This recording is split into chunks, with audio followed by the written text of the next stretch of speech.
서비스라고 보시면 돼요. 대신 네이버 스마트 스토어가 가지는 거는 쉽게 만들고 비용이 안 들어가는데 장점이 있는 게 아니고요. 회원들을 가지고 있죠. 구매자가 있는 거예요. 네이버 스마트 스토어는 단독으로는 사실은 큰 힘을 못 줄 수 있는 서비스예요.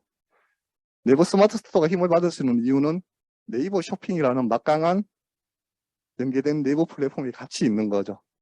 그래서 실질적으로 우리가 물건 살 때 온라인으로 구매한다 그러면 아마 99%가 네이버에서 일단 검색하고 들어갈 수밖에 없죠. 그러면 네이버에서 검색해서 내가 물건을 찾아 들어가는 가장 최초로 만나는 판매 플랫폼이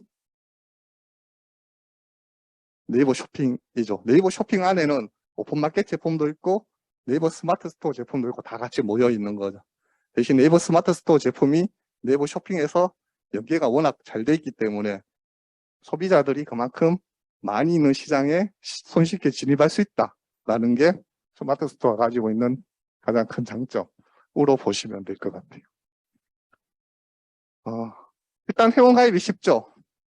네이버 아이디만으로도 회원 가입할 수 있고요. 우리나라 사람 치고 네이버 아이디 한 개를 가지고 있지 않은 사람은 거의 없다라고 볼 만큼 이제 쉽고요. 굉장히 빠르고 편하게 쇼핑몰 구축해요. 한 5분 정도 회원 가입 절차 끝나고 나면 쇼핑몰 하나 만들어지죠. 네, 실제 판매도 바로 이루어질 수 있는 그런 어떤 장점들이 있고 사용도 되게 편리해요. 이용해 보신 분들은 아시겠지만 제가 저번에 한번 시장 쪽 컨설팅 한다고 한번 가셨는데 60세 되시는 분이 혼자서 스마트 스토어 상품하고 막 관리를 하고 계시더라고요. 그래서 판매 주문하기는 못하는데 상품 등록하고는 잘 하신다 그러시면서 저보다 잘 하시더라고요. 그만큼 사용해 보시면 정말 직관적이고 쉽게 만들어져 있어요. 그래도 중요한 거죠. 수수료. 가입비도 무료, 판매 수수료도 무료, 대신 결제 수수료만 나오죠. 요 결제 수수료는 온라인에서 판매를 하려면은 무조건 발생되는 수수료라고 보시면 돼요. PG라고 해서 온라인 쪽은 온라인에서 우리가 신용카드 또는 가상계좌 또는 실시간 계좌에 쓰려면 PG사 연동을 통해서 들어가야 돼요. 예전에 뭐 KSnet, 삼성에서 하는 올댓, LG에서 하는 뭐 LG U 플러스 하다가 지금 토스 쪽으로 갔는데 거기도 PG 서비스가 있거든요. 이 PG 서비스를 통해야지만이 전자결제가 가능해요. PG에 가입하기 위해서도 비용들이 꽤나 나왔었거든요. 근데 네이버 쪽에서는 이제 네이버 페이라는 자체적인 PG를 제공을 하고 있죠. 그래서 네이버 스마트 스토어에서는 다른 PG를 못 써요. 오직 네이버 페이만 연동되어 있는 거죠. 대신 결제 수수료가 굉장히 저렴하다라고 보시면 돼요. 기본적으로 나가는 게 한 2% 정도 될 거예요. 그리고 이제 아까 말씀드린 네이버 쇼핑이라는 게 네이버 스마트폰하고 완전 다른 서비스예요. 그래서 네이버 쇼핑 쪽에 연동이 되게 되면 추가 수수료도 나오는데 합쳐도 4% 정도대 밖에는 안 되는 거죠. 오픈마켓에서 우리가 제조되는 제품 하나 팔려면 기본 수수료 몇 프로인지 아시죠? 15, 17, 한 20%까지 나오기도 하고. 한 몇 년 전에 배달의 민족이 판매 수수료 한 6% 정도 올리다가 엄청 깨지고 이제 사회에 막 기부도 하고 환원도 하면서 이제 좀 잠잠해진 적이 있는데 PG사에서 제공해주는 기본 신용카드 연계 수수료가 한 4%대가 나와요. 이제 배달의 민족 같은 서비스를 우리가 창업자들이 만들어서 운영한다 그러면 내 마진 없이 그냥 PG사로 납부해야 되는 수수료만 4% 되거든요. 그렇게 되면 사실 배달의 민족이 5%, 한 6% 정도 이야기했던 부분은 사실 많은 건 아닌데 워낙 배달의 민족 자체가 입지가 독점적이다 보니까 욕을 좀 많이 먹었던 사례라고 보시면 돼요. 그리고 이제 뭐 네이버 쇼핑의 연동, 그리고 애널리틱스, 그리고 네이버 쪽하고 연계되는 모든 서비스는 다 이용할 수 있죠. 특히 제가 이거 설명 한번 드릴 건데 애널리틱스라는 부분들은 주로 많이들 이용을 안 하세요. 운영하시면서도. 근데 제가 되게 중요해요. 온라인에서는. 쇼핑몰을 운영하든 플랫폼을 운영하든.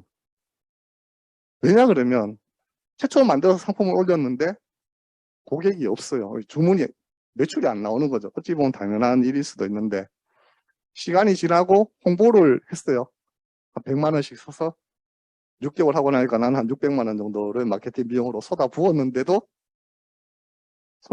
매출이 안 나와요.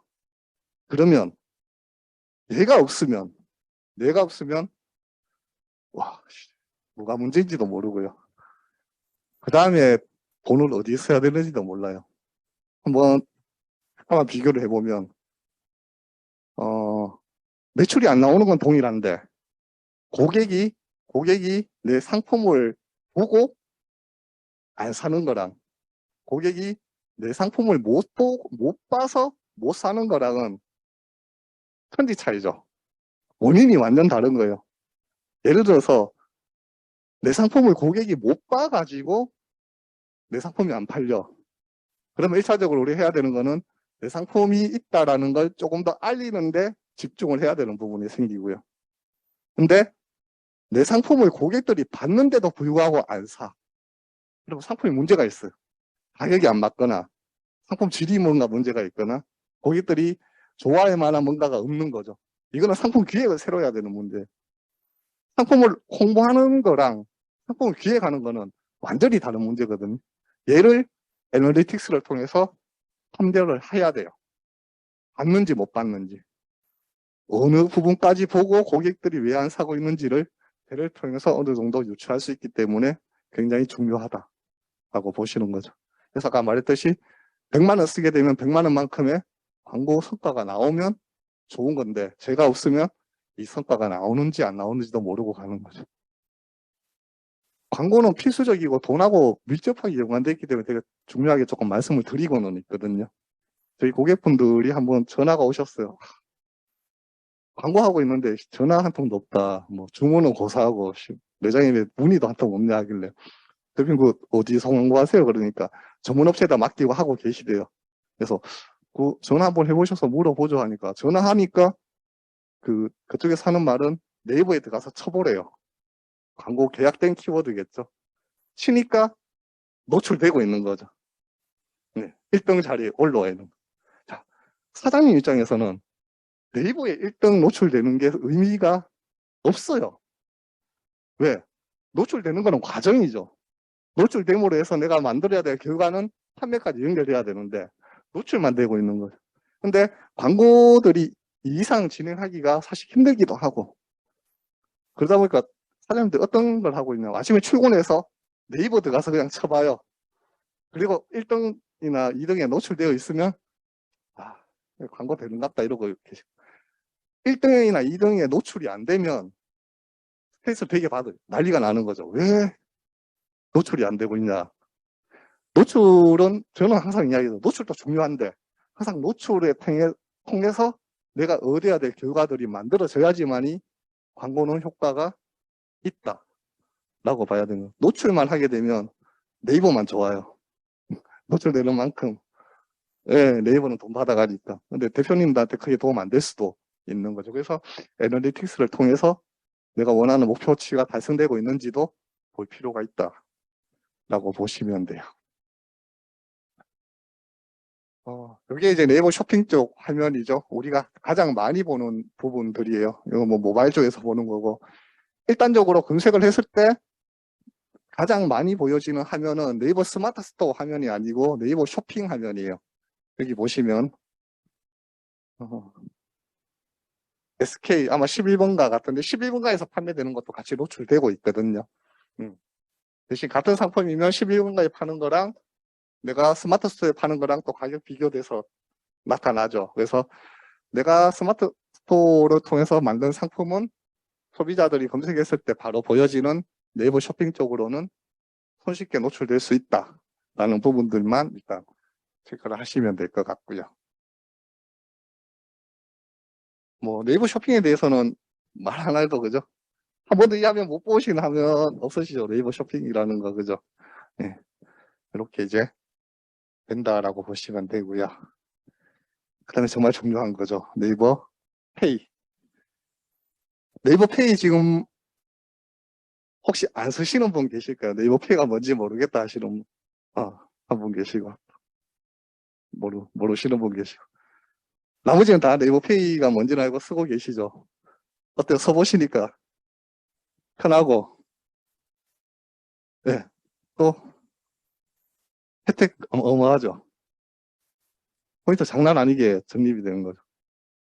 네이버페이는 우리가 알고 있어야 돼요. 왜냐 그러면 아까 이야기했듯이 내가 사업을 안 할 것 같으면 사실 몰라도 되는 거예요.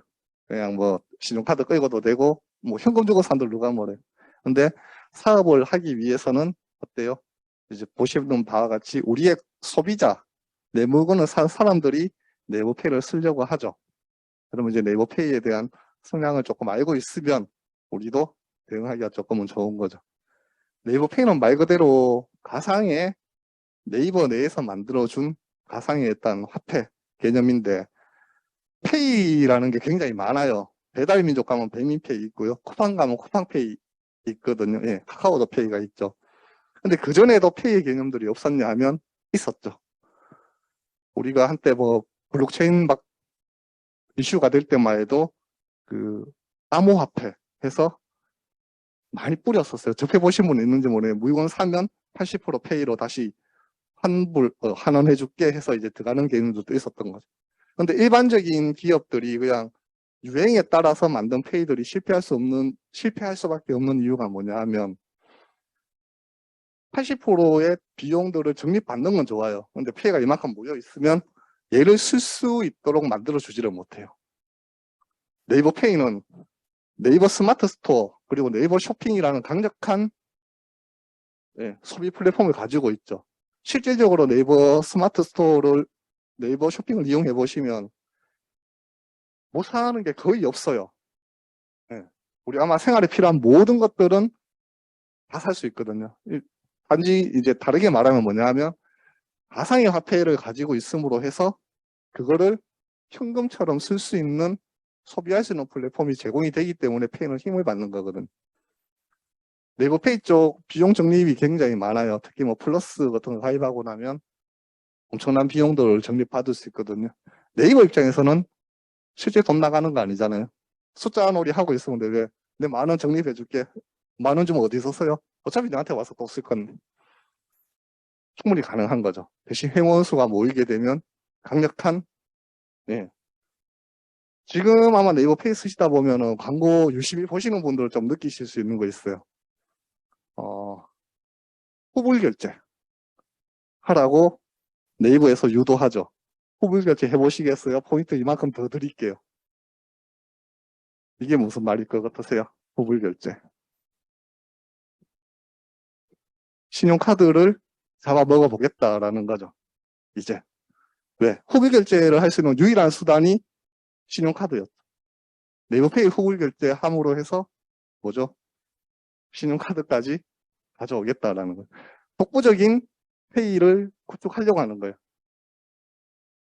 페이가 사업적으로는 되게 무서운 게 대표적인 것 중에 하나가 스타벅스도 있죠. 스타벅스는 뭐 하는 회사로 알고 계세요? 다들.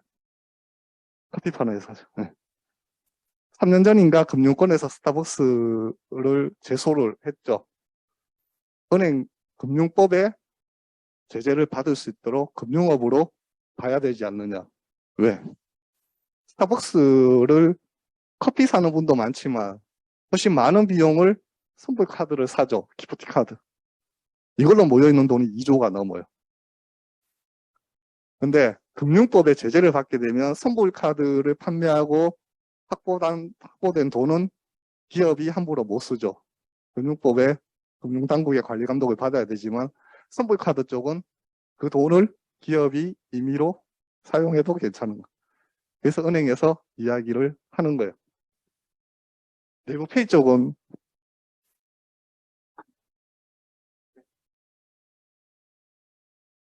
40%. 알겠습니다. 네.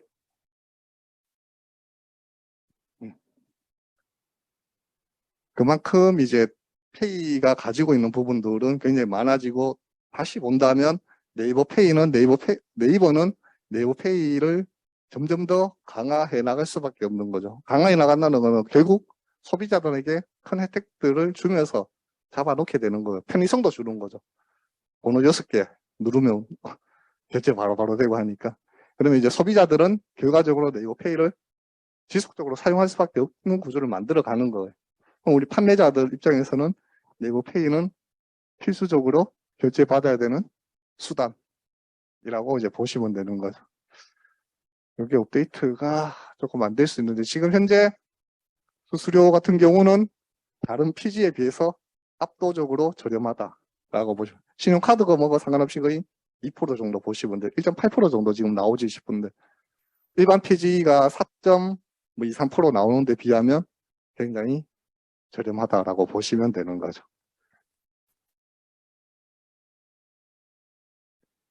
그리고 뒤쪽에 이야기하겠지만 뭐 제로 수수료 정책이라는 것도 지금 네이버에서 시행하고 있기 때문에 실질적으로 처음 이제 온라인으로 진출하는 대표님들한테는 거의 수수료가 없다라고 봐도 맞을 거예요.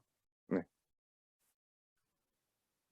물론 네이버 톡톡이라는 게 있는데 이거는 사실 저희 고객분도 잘 안 써요. 왜냐 그러면 국내 카카오톡이 워낙 강하다 보니까 톡은 이제 사업적으로 조금 쓰시는 분도 있긴 한데 얼마든지 내가 원하면 쓸 수 있는 환경들은 지금 제공이 되고 있는 거죠. 여기 이제 수수료가 나오죠. 수수료 개념을 조금 이해를 하셔야 될 부분들이 있긴 한데요. 일단 입점하고 등록하고 물건이 판매되는 데 대해서는 별도로 수수료를 받아가지는 않아요. 네이버에서는. 대신에 두 가지 방식의 과금은 되고 있어요. 하나는 뭐냐 하면 네이버 페이를 사용하는 기본 수수료예요. 예를 들어서 제가 10,000원짜리 물건을 판다라고 하면 기본적으로 200원 정도, 2% 정도를 기준으로 했을 때 물건이 팔리면 무조건 2% 정도의 수수료는 일단 기본적으로 나온다라고 생각하시면 되고요. 그리고 아까 전에 보셨듯이 네이버 쇼핑이라는 게 있거든요. 네이버 쇼핑을 통해서 접근해서 내 상품이 판매가 되면 추가적인 수수료가 한 2% 정도가 나와요. 이거는 뭐냐 하면 제가 만약에 이 제품을 팔고 있는 네이버 스마트 스토어를 만들었어요.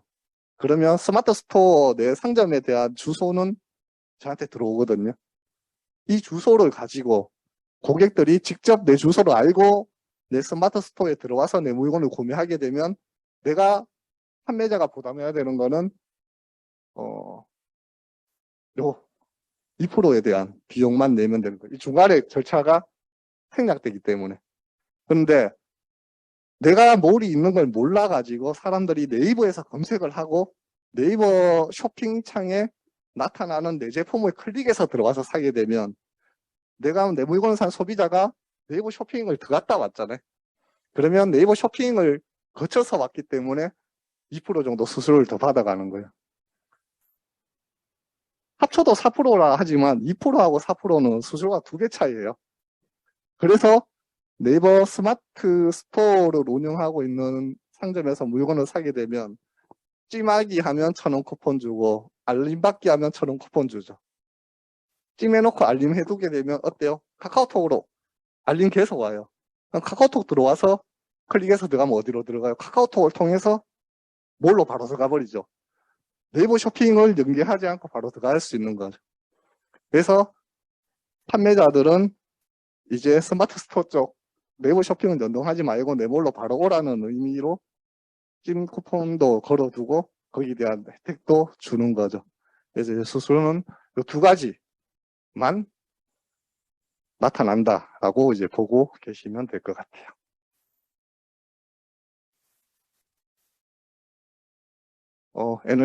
애널리틱스는 아까 조금 설명을 드렸는데 이거 아마 시습 시간에 제가 연기하는 것도 조금 가르쳐 드리고 이렇게 좀 할게요. 그리고 이제 모두라는 거는 네이버에서 또 제공하고 있는 홈페이지를 만드는 툴이거든요. 뭐 간단하게 이용해서 많이들 이용하시는데 저는 모바일에만 최적화되어 있는 툴을 제공을 해주고 있어요. 근데 실제 지금 저희 고객 기준으로는 활용들 크게 많이는 안 하세요. 왜냐 그러면 이 스마트 스토어만 있으면 일단 판매가 목적이기 때문에 그 홈페이지까지는 굳이 잘 활용을 안 하시죠. 네이버 스마트 스토어가 가지고 있는 특징 중에 하나가 상품 하나하나에 최적화되어 있어요. 예를 들어서 제가 만약에 비용을 들여가지고 내 홈페이지랑 내 쇼핑몰을 단독으로 만들었다고 칠게요. 그러면 이 쇼핑몰을 홍보하기 위해서 보통 메일 화면을 홍보를 많이 하죠. 들어왔는데 홈페이지는 되게 잘 만들어 놨는데 상품 하나만 덜렁 들어가 있으면은 고객들한테 신뢰도 좀 그렇고 해서 많이들 기피하죠. 그러면 10개라도 구색 갖추기 위해 가지고는 판매자들이 또 일들을 많이 하셔야 되는 부분. 근데 네이버 스마트 스토어는 굳이 안 그래도 돼요. 스마트 스토어 자체가 보시게 되면 홈페이지 이쁘게 꾸미기 위한 기능들은 별로 제공을 안 해줘요. 단지 상품만 쉽게 올려서 판매할 수 있도록. 그래서 네이버 쇼핑하고 연계가 되기 때문에 상품 한 개만 올려놔도 한 개를 해당하는 카테고리 쪽으로 계속 밀어내주죠. 그래서 쇼핑몰 자체로 홍보하기보다는 상품 한 개 한 개 최적화되어 있다라고 보셔서 들어가시면 되고, 그래서 처음 진입하시는 데는 상품 하나밖에 없을 것 같은데 스마트 스토어 하시는데 아무런 지장 없으세요. 한 개만 판매도 해보실 수 있는 게 스마트 스토어라고 보시면 되는 거죠. 추가 노출도 돼요. 만약에 오프라인 매장 가지고 계신 분들은 쇼핑 윈도우 쪽에도 내 매장을 이제 내실 수가 있다라고 보시면 되고요. 어쨌거나 온라인 쪽은 다양한 화면에 다양하게 많이 노출될수록 유리하죠. 예, 유리할 수밖에 없는 구조. 그리고 이제 사이트 등록도 가능하고요. 스마트 스토어를 만들어서 정식적인 공식 홈페이지로도 쓰실 수 있어요. 쇼핑몰 역할을 하는 여기 이제 등록도 가능하고, 가격 비교는 그렇죠. 판매자들한테는 너무 적나라하죠. 예. 제품에 대한 가격도 비교해주고요. 배송료 포함했을 때 어디가 최저가인지까지도 정확하게 골라줘요. 최저가 안 되면은 좀 머리 아픈, 예. 그런 거는 판매자 입장에서는 너무 저리 안 친절해도 되는데, 예, 저런 어떤 상황들이 있다는 걸 보시면 될 것 같아요. 단점도 있죠. 단점은 일단 디자인에 선택할 수 있는 폭이 작아요. 그래서 뭐 이쁘게 만들고 싶다, 마켓컬리 같은 홈페이지를 꾸며보고 싶다고 하면 조금 제약이 따를 수는 있어요. 그리고 어떻게 보면 조금 큰 그건데, 독자적인 해본 DB가 조금 확보가 힘들죠. 물론 내가 네이버 스마트 스토어에서 구매한 고객들을 대상으로 리마케팅을 하실 수가 있어요. 문자를 보내거나 뭐 알림을 보내거나